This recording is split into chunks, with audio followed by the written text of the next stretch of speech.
20 on ID. A wild ride on a country road. Oh my God. Oh my God. And an 8,000-pound truck with a drunk teen behind the wheel, playing chicken with other people's lives. Oh Lord, oh yes, there's another child in the ditch. 4 innocent people dead. It was carnage. Carnage and destruction. Lives shattered. I started screaming, "Where's my dad?" And a fancy defense for a rich kid. Affluenza. Affluenza. Affluenza. This is preposterous. A teen with blood on his hands and money in his pockets, but not a day in jail. I am sickened by this judge. Up to that point, life has just told him, you can get away with it. But who's to blame? His parents in the hot seat. When's the last time you recall disciplining Ethan? He seemed pretty responsible. Then why is he on the run? The search is underway for a wealthy teenager. The most wanted teenager in the country right now. And he's not alone. And we believe that she's helping him and that she's assisting him. His accomplice, his own mother, caught on surveillance footage. They even had something that was almost akin to a going away party before they left town. Details of the dragnet. So they ate right there in the back. And the question on everyone's mind. Did his parents shower him with everything except the word no? A case of affluenza. Welcome to 2020 on ID. I'm John Quinones. It was a story that grabbed headlines. A fugitive on the run. His passport and family bank accounts tracked by authorities. Hundreds of leads pouring in. But this was no career criminal. It was an 18-year-old crossing the border with his own mother. But the capture of Ethan Couch was only one bizarre chapter in a story that began 2 years earlier and thousands of miles away. It started in a place that prides itself on its beauty. But in this town, what was going on behind the closed gates of one home has been called some pretty ugly names. And as Matt Gutman first reported in 2015, it may have led to some tragic results. Take I-35, 20 miles south of Fort Worth, and you arrive in Burleson, Texas, a land of big houses and big trucks. What kind of people live here? Probably just a good, average, middle-class, hard-working folks. Get up every morning, go to work. It was the night before Father's Day, and Eric Boyles was spending it with his wife Holly and daughter Shelby. Shelby and Holly called out and said, "Eric, come here." When I walked through the door, they were standing at the window to the front. Eric's wife and daughter were looking out onto a scary sight. A young woman driving a white SUV had spun out just in front of their house and was now standing by her disabled car. So the girls headed out the front door. The driver of the SUV called for help while Shelby and Holly waited with her. That same night, down the road from the Boyles house, Lucas McConnell's family was hosting a party organized by their youth pastor, Brian Jennings. He was one of the closest people that I had who wasn't family. I was around him all the time. Around 11 p.m., with the party winding down, Brian needed to return some tables and chairs to his church. Lucas and a friend jump into the back of Brian's white truck and they head down the road that would take them right past the Boyles house. I remember we saw a car on the right-hand side of the road, and he decides to pull over. It was that disabled car, along with Holly and Shelby Boyles, standing on the road with the driver. We're trying to get out of the car, and he tells us, he's like, "No, y'all sit tight. I'll be back in just a minute." With Brian Jennings on the scene, there are now 4 people by the side of the road. Meanwhile, a third location just a few houses down, there's another party in progress. But this one's not so innocent. 16-year-old Ethan Couch is there with 7 friends. They're drinking, they're having a good time, and then the young woman needs to go to the convenience store. 8 teenagers load into Ethan's souped-up fire engine red pickup. 6 in the cab, 2 in the flatbed, and head on out the road. Ethan guns it, hitting nearly 70 miles an hour in seconds.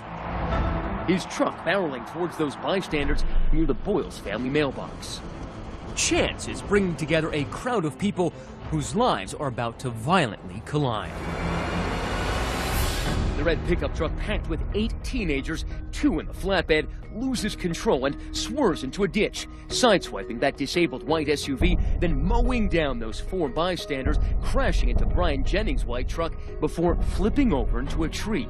Eric Boyles is inside when his world changes forever. I felt, you know, we don't live in California, but you'd almost think you just had an earthquake. I mean, the house shook. These photos show what remains of the Ford F-350 that Ethan turned into a weapon of mass destruction and Brian Jennings' accordion white Chevy tossed across the road. The bodies had been scattered hundreds of feet. At the moment of impact, Lucas McConnell was seated in the back of Brian Jennings' parked white truck. Do you remember the sound of metal crunching, of glass breaking? Glass breaking, tires screeching. The car that we were in got hit and we got shot across the road. We nailed a tree. The back window was completely shattered. A lot of that glass was in the back of our heads.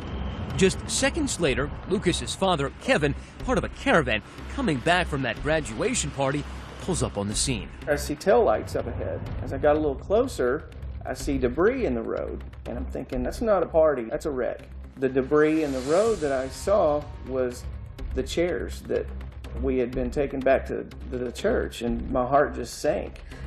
I was like, oh my God. As Eric Boyles rushes out his front door to where he left his wife and daughter, he immediately starts dialing the phone. I was on the phone with 911. County 911, what is your emergency? There's a multi-car accident out in front of my house. While Eric's on with 911, half a dozen other frantic calls come in. There's 4 or 5 kids. There's kids laying in ditches and streets. Are you with the accident right now? Oh, Lord. Oh, yes. There's another child in the ditch. Oh, my God.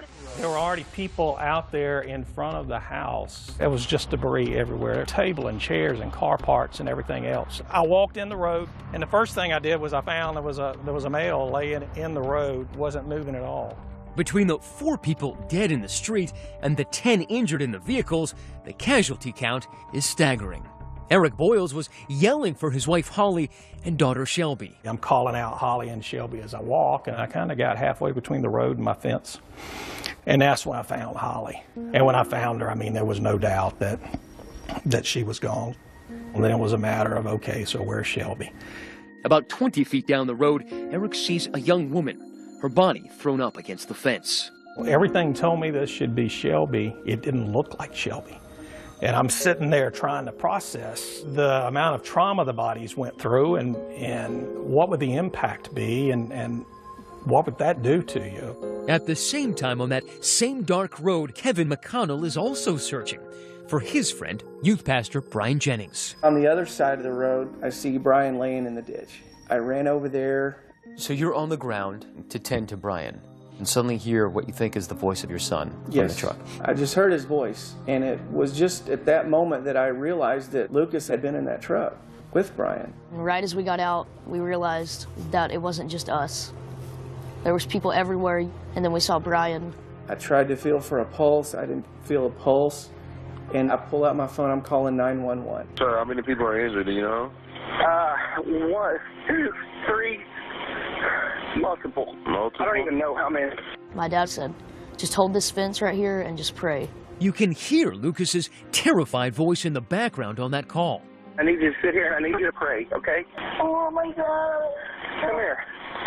I need you to sit here and I need you guys to pray, okay? Do you remember what you were praying for? Brian's safety.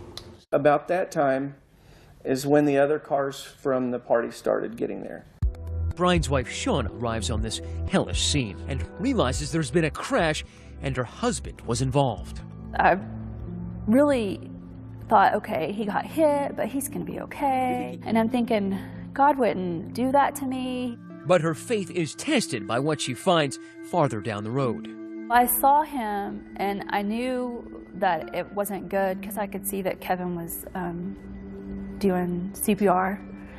And by now, Shauna's 3 children are also on the scene. I was just crying out to God. I was like, please save my dad. I need him. You can't take him yet. I'm not ready. The first EMT or firefighters that got there, they were just so overwhelmed. They would just walk down the road and, is he conscious? Are they conscious? Are they conscious? The scene was as bad, if not worse than anything I've seen, and that's 35 years of law enforcement, because it was a huge crime scene, spread over hundreds and hundreds of yards. Tonight we're hearing the chaos in the moments after a truck full of teens slammed into 3 cars, killing 3 Good Samaritans and a woman with a flat tire. The chain reaction crash happened late Saturday night. It's almost like watching a movie. It's like it's not happening to you, and it's just surreal, and it's not real life, but it was. When we come back, the 16-year-old who was behind the wheel of the red truck has left the scene. Does he really think he could just walk away? He was like, yeah, just remember my name. I'll get you out of all this. He kept saying that. Stay with us.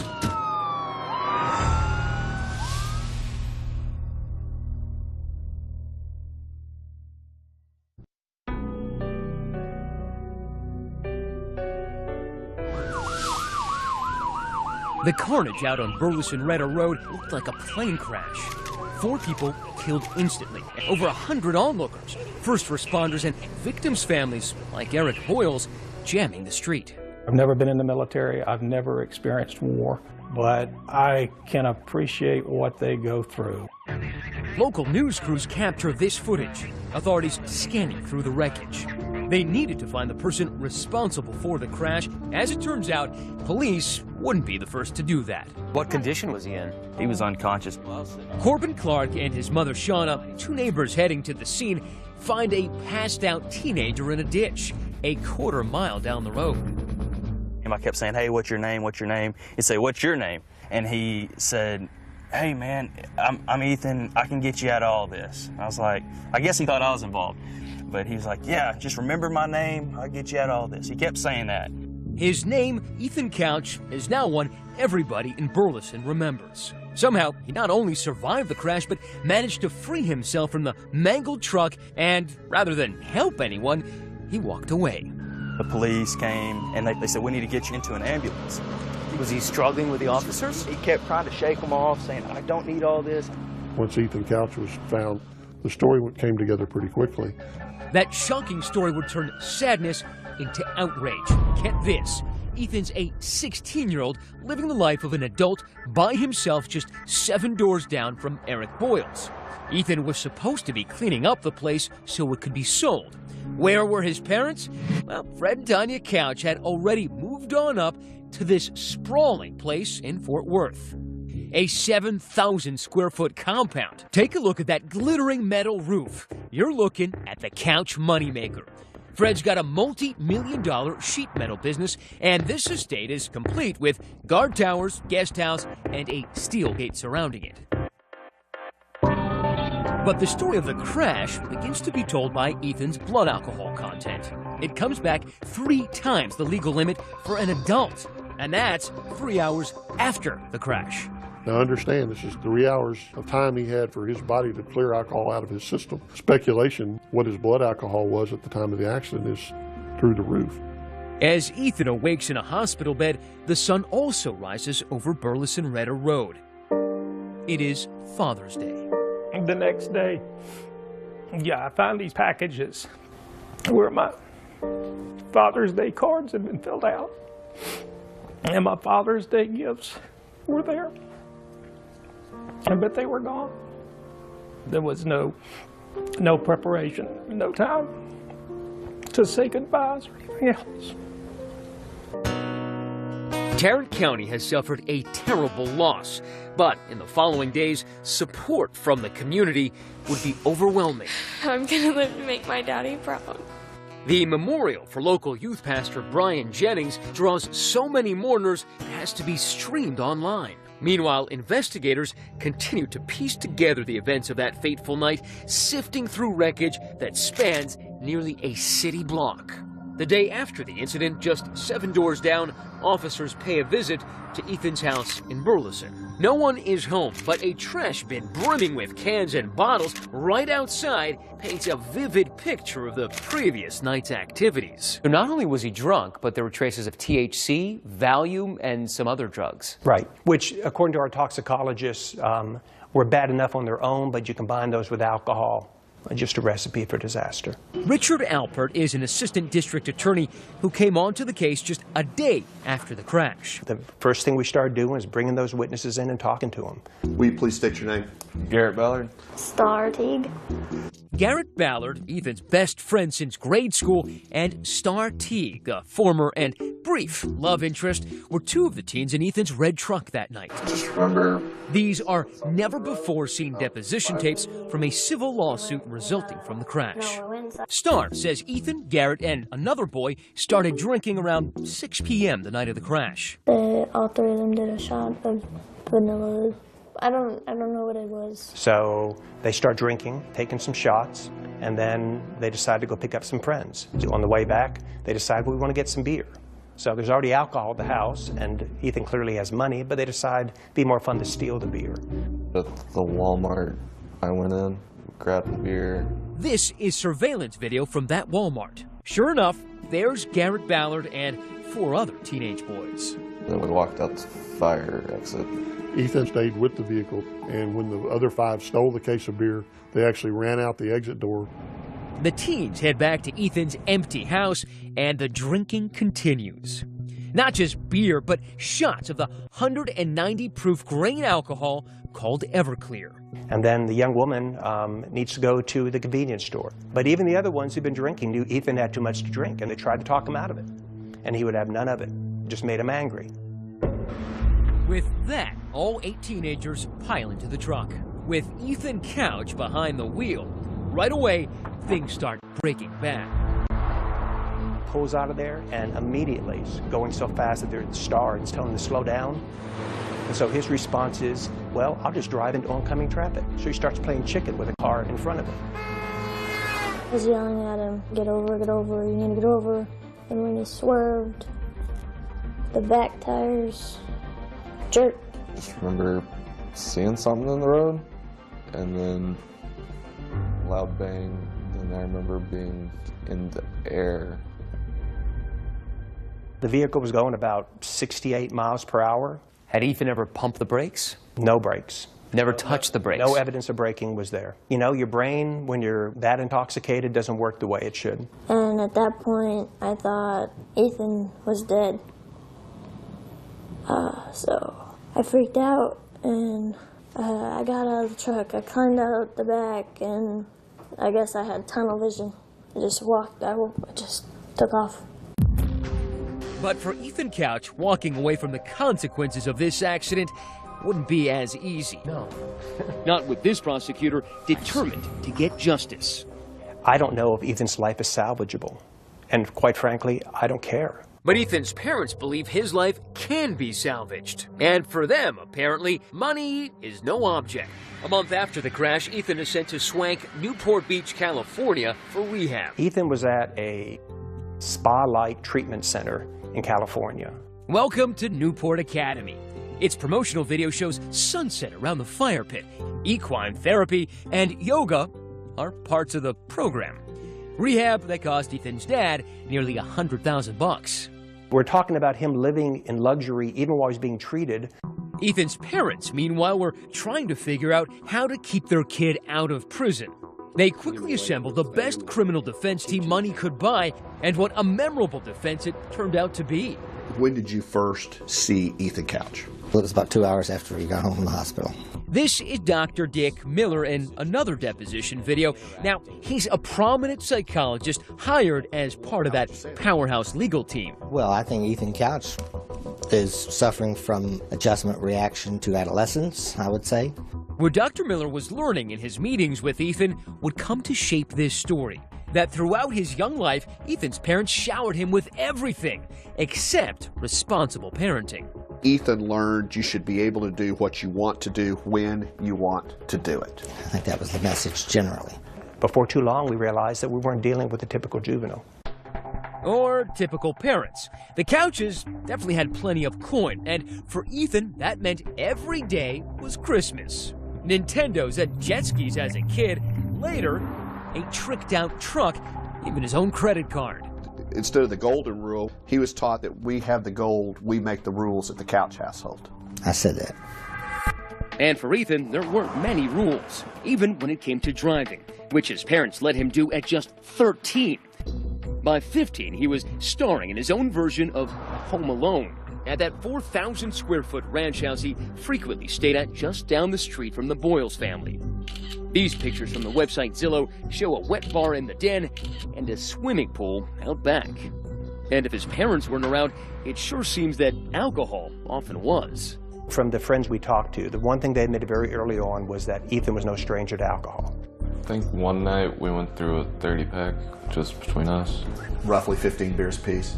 Probably about that. Ethan's buddy Garrett even admits to seeing him drive drunk on at least 3 different occasions. There was history there. There absolutely was history. There was history and warning after warning of this was going to happen. For prosecutor Alpert, enough was enough. It was time for young Ethan to get a dose of reality. Up to that point, life has just told him, you can get away with it. We were going to make sure he didn't get away with this. And he charged Ethan with everything he could, including 4 counts of intoxication manslaughter. Alpert wanted the poor little rich kid to do some big boy time. We were hoping for and asked for 20 years. When Ethan Couch loafed into court, the selfie swagger from Facebook had been replaced by this. Brian Jennings' daughter Abby couldn't believe it. They made him look really innocent for the trial, and that's not who he was. But it turned out there would be no trial. Ethan Couch admitted guilt, and the proceedings moved directly to a sentencing hearing. Really didn't look at anybody. He just kind of sat there, basically stared off into space. And now we come to the key moment in this case. While recommending treatment over incarceration, Dr. Miller drops a curious term. Affluenza. Which goes off like a bomb. Affluenza. He got up there and he talked about the fact that the reason for this crime was he was a child of privilege and his parents didn't say no to him. When you heard it, what did you think? I smiled. I mean, it was ridiculous. I looked at my mom. I just kind of gave her a look. It seemed like a made-up word.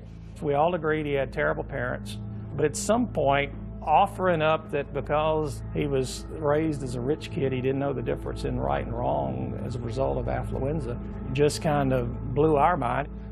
And they were in for an even bigger shock when Judge Jean Boyd announced her ruling. Ethan Couch was sentenced to 10 years probation and time in a rehab facility. 4 dead, 9 injured, and not a single day behind bars. WFAA reporter Jim Douglas covered the case. What was the reaction? Volcanic, mainly aimed at Judge Jean Boyd, longtime juvenile court judge here. She really never even got through with her sentencing. The place kind of lit up, and the bailiffs escorted her out pretty quick. I felt like the judge spit in my face. The media crushed to get a shot of the boy who cried affluenza. To me, it's not right. He'll be feeling the hand of God. Money always seems to keep Ethan out of trouble. Ethan's lawyer had a different take. We applaud Judge Boyd for having the courage to issue this sentence that's going to give Ethan Couch a chance. Now, even in a law and order state like Texas, it's not uncommon for juveniles to get rehab instead of hard time. Still, the affluenza defense and judge's sentence lit the national media on fire. Well, a verdict in Texas sparking new outrage. Shockingly light sentence in a deadly drunk driving case. Affluenza. Too rich for jail. Judge Jean Boyd said the teen wouldn't get the therapy he needed in jail. I am sickened by this judge. People wanted this judge's head. They just felt like there had never been consequences in this kid's life, and here's one more example, no consequences. Judge Boyd wasn't the only one in the public's crosshairs, so was Dr. Miller, who took to CNN to defend himself. This kid has about an 80% chance of becoming a full functioning citizen. If he goes to the jail, he has about a 10% chance. I mean, he killed 4 people. I really don't think that. I wish I hadn't used that term. Everyone seems to have hooked onto it. What he didn't anticipate was that the BS of what his opinion was going to be hit the winds and he was going to get the reaction he got, which he deserved to get. So many people were now asking, did Ethan Couch's affluence actually buy him a slap on the wrist? Maybe and maybe not, because for one family, the case was far from over. Not so fast. This is not the end of this. They were about to force the Couches into the hot seat to answer tough questions under oath. When's the last time you recall disciplining Ethan for anything? You're gonna want to hear this. Stay with us.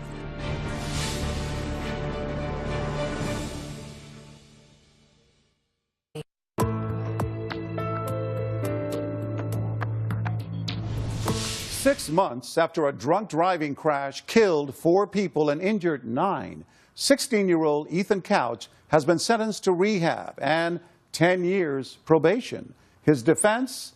A psychologist hired by the family said Ethan suffered from affluenza. That argument might have saved Ethan from jail time, But his troubles aren't over. Once again, here's Matt Gutman. If Ethan Couch's affliction was excessive wealth, the victims' families were eager to provide a remedy. 5 of the families involved in the fatal crash brought civil lawsuits against the Couches and their family sheet metal business. While Ethan was spending 8 months in a state-run rehab getting well, the Couches settled those suits without admitting any wrongdoing. Never once has Ethan apologized in any shape or form. But one family announces they're holding out. I've yet to see anything good come out of it. The McConnells, remember, they lived down the road from Ethan's old booze binge pad in Burleson. 15-year-old Lucas was injured in the crash. Now they are determined to have their day in court. I thought, not so fast. This is not the end of this. So when your parents told you that they decided to go through with an actual court case, what did you tell them? I was ready for that. A lot of people were ready to hear something they'd never heard before. The boy and his parents at the center of this story speak. Tell us your name, please, sir. Ethan Couch. Tell us your name, please. Tanya Couch. Please state your name. Frederick Anthony Couch. It fell to lawyers Greg Kuntz and Todd Clement to extract the peculiar family history that shaped young Ethan's life. His parents seem like, regular old Texas parents in some ways. There's nothing regular about the Couches. Fred Couch, a rags-to-riches millionaire, has his own history with the law. And get a load of what he allegedly said during a 1992 stop for, you got it, a DUI. Did you tell the arresting officer I make more in a day than you make in a year? Probably. Fred and Tanya had an on-again, off-again marriage, the second for them both. The kind of fractured family life which might require extra care for an only child entering adolescence. Instead, these lawyers say the Couches let Ethan fast forward into adulthood. People don't allow their kids to drive at 13. You understood if he was, at any time he was under 16, he was never to be driving by himself. Yes.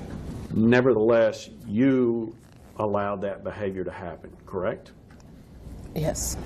I just kept asking because I wanted to, and eventually they started letting me drive just to like the corner store by myself. And then that progressed to school?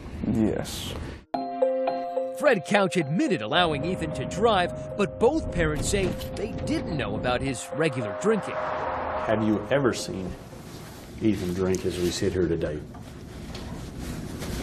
I don't remember ever seeing him drink. Maybe not, but she definitely saw him drunk. Just 4 months before the fatal crash, 15-year-old Ethan was stopped by police at 1 a.m. relieving himself in a parking lot. Fort Worth officer comes upon him. He's taking a pee outside of a truck. There's a half-naked 14-year-old girl passed out drunk in the car. And this 15-year-old kid is just mouthing off to this officer, using profanity. His mother shows up, starts talking to him, so she clearly knew he was out there. Did you ask him where he got the alcohol and the vodka that was in the truck? No, I should have, but I did not. Why didn't you ask him where he got it to try to stop it from happening again? I don't know. These attorneys say Ethan Couch wasn't even old enough to drive, was violating as many as 5 laws that night. 5 violations of the law, and nothing's done by Tanya. Well, not quite nothing. Tanya does admit to concocting a story with Ethan to keep her husband in the dark about the more criminal details. I wasn't sure how he would react, so I didn't tell him the whole truth. Tanya told me that Ethan was peeing at the Dollar General. What action did you take? Ethan walked back and forth to work for a month. Oh, really? Do you remember any occasion where your dad punished you by making you walk to work? No. I don't remember ever having to walk to work.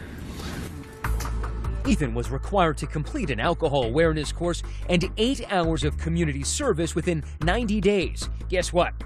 Didn't happen. We didn't do the community service.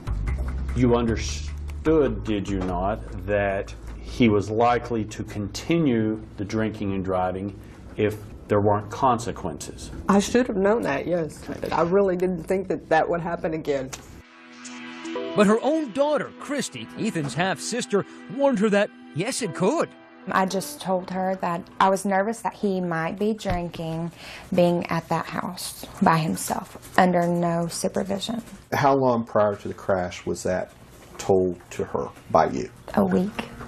And that same week, Ethan's friend, Star Teague, says Tanya witnessed Ethan in the house with an open beer. Do you know for a fact whether Tanya saw y'all with beer sitting there?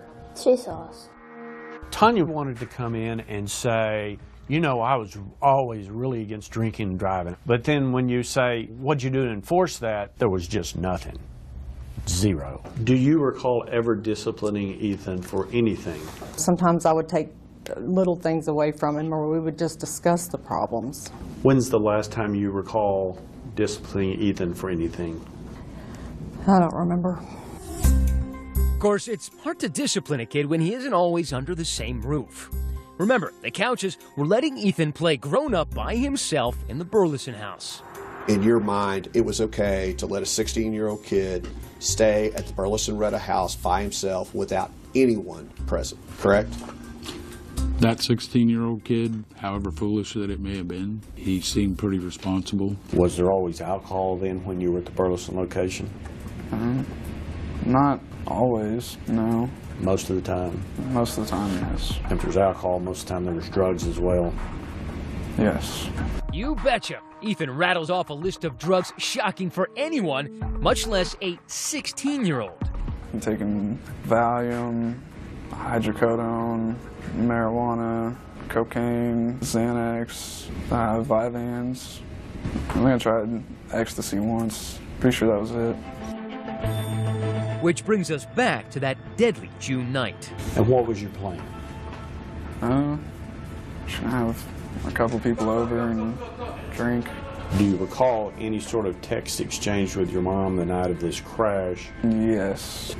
She just sent me a text saying, don't be out late and don't be drinking and driving. She was asking what we were all doing, and he was telling her, and she knew that we were drinking. She was like, well, just don't drink and drive. That was certainly thoughtful, but by now, Ethan had years of experience blowing off the rules without facing consequences. Why should tonight be any different? Do you remember pulling out of the driveway? No, really. I had just a picture in my head of just turning out of the driveway, but that's it. What's the next thing you recall? Waking up, handcuffed to the hospital bed.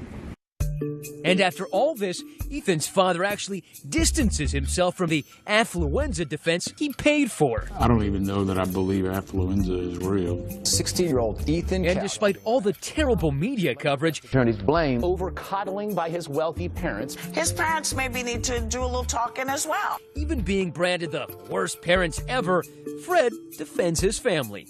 I don't think we're profoundly dysfunctional. Did you teach Ethan that wealth bought privilege? I don't believe I ever intentionally tried to teach him that. Did you teach Ethan that indeed because your family was wealthy that the rules didn't apply to you? Never. The McConnells are eager for a civil jury to hear every word of this testimony. I feel like it needs to be done. Why? Because I haven't seen any punishment. But the Couches are as determined to avoid another courtroom as they are to avoid our cameras. Mr. Couch, stay with us.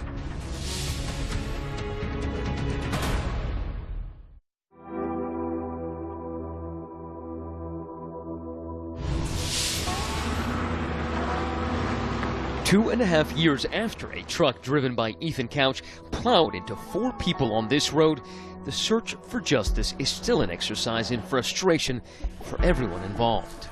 What would justice have looked like to you? Justice would have been the system doing something to Ethan that life hadn't done to him up to that point, which is hold him accountable. As the one remaining civil case, the one brought by the McConnell family, worked its way through the courts, the judge from the criminal case decided to call it quits. Jean Boyd, the judge who handed down that controversial sentence, retired in 2014, foregoing a run for re-election. She declined our request for comment. Her career in the public mind will always be defined by this case. Thousands of cases, but Affluenza is the one people will remember. Yes.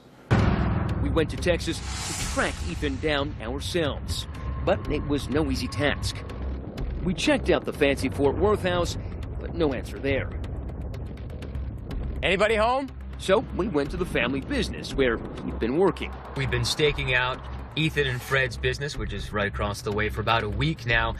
But they're not like regular people. They don't come to work at regular hours. They don't keep regular hours, so it's been really hard finding them. When that steel gate slid open and Ethan finally emerged, he clearly wasn't looking to talk.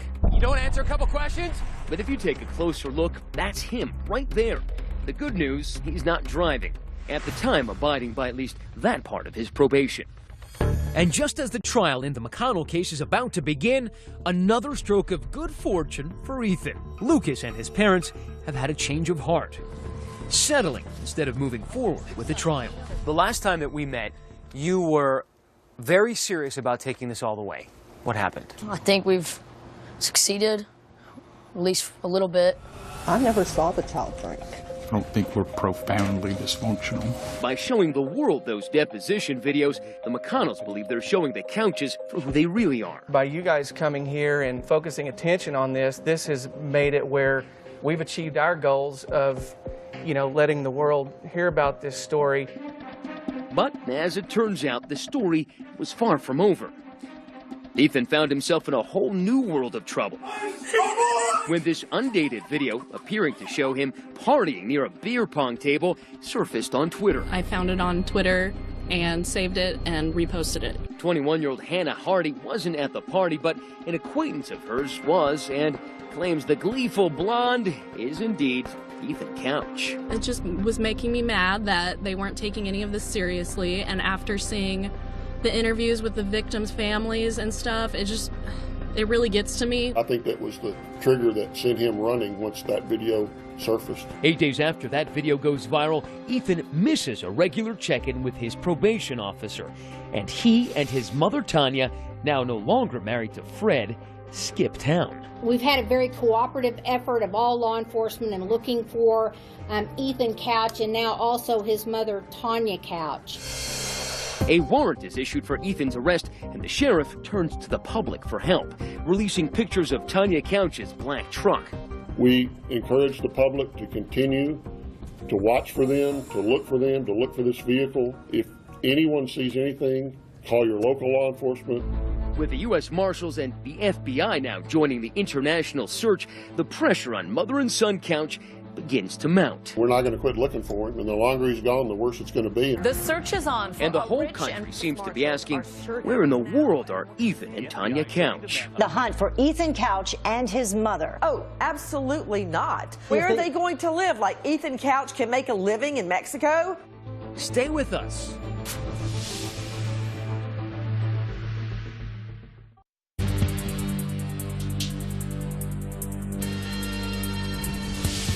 The Texas teenager who killed 4 people. The case made national headlines. As the Affluenza team. A manhunt underway right now.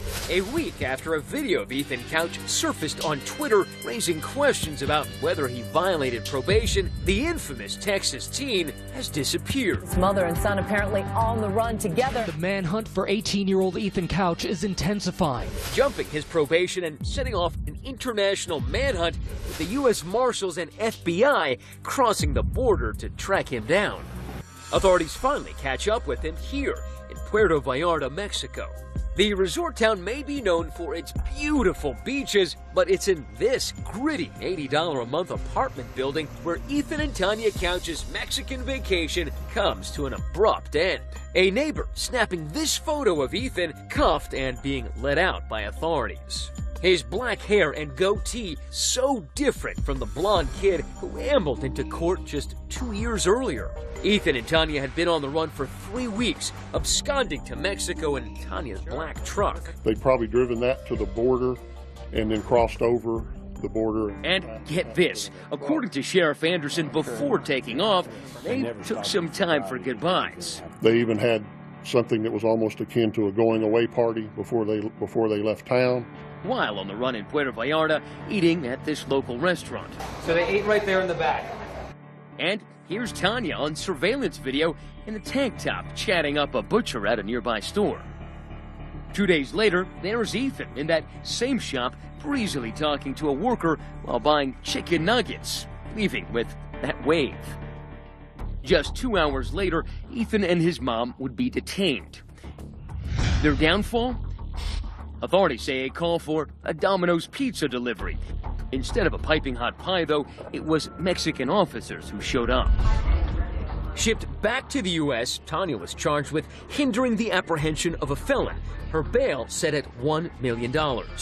That is a third-degree felony in Texas. It carries a range of punishment of 2 to 10 years in the penitentiary. I think she deserves to be incarcerated. Tanya Couch's attorney released a statement saying, in part, while the public may not like what she did, Tanya did not violate any law. As for Ethan, he was brought back to Texas in handcuffs to be held in juvenile detention as a flight risk. But when he turns 19, his case will be moved to adult court, where, if he breaks probation again, the consequences will be much higher. He could be looking at 10 years on each death, which is a potential of 40. Meanwhile, Eric Boyles, who lost his wife and daughter in Ethan's drunken crash, is still in that same house.